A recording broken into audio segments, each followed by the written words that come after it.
தேவன் தம்முடைய ஆலயத்திலே நம்மை மகிழ பண்ணுகிறவர். ஆண்டவருடைய ஆலயத்திலே நம்மை சுகமாக்குகிறார். அவருடைய தெய்வீக பிரசன்னம் ஆலயத்திலே நிறைந்திருக்கிறது.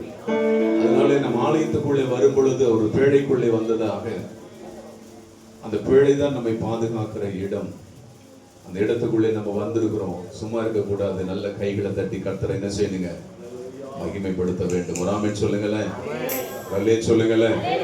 எல்லாரும் எழுந்து நிற்போமா?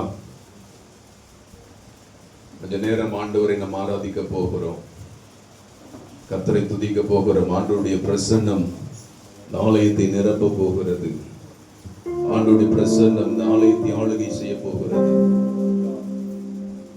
எதுவும் நடக்கிறது என்று பார்த்து கொண்டு இருக்காமல் கண்களை மூடி நம்ம கர்த்தரை ஆராதிக்க வேண்டும். எத்தனை பேர் கர்த்தரை ஆராதிக்க ஆசையா இருக்கிறீங்க?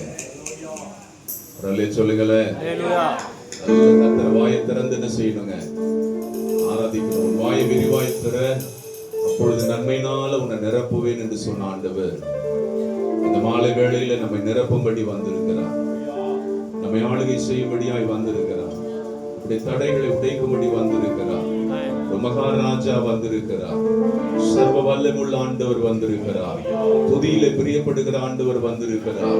ஜெயம் தருகிற ஆண்டவர் வந்திருக்கிறார். தடைகளை உடைக்கிறவர் வந்திருக்கிறார். இந்த ஆண்டவர் நம்மை விடுதலையோடு இந்த இடத்திலிருந்து நம்மை அனுப்புவார். நம்முடைய இயக்கங்கள் எல்லாம் நிறைவேற்றி அனுப்புவார். நம்முடைய திட்டங்கள் எல்லாம் நிறைவேற்றி அனுப்புவார். போகும் பொழுது நம்முடைய காரியங்கள் ஜெயமாயிருக்கும். நம் சபையை விட்டு போகும் பொழுது ஜெயமாய் கர்த்தர் மாற்றுவார். அவரை ஆராதிக்கும் பொழுது, துதிக்கும் பொழுது தடைகள் உடைக்கப்படும். சர்வ வல்லமுள்ள தேவன் பலத்த கிரியைகளை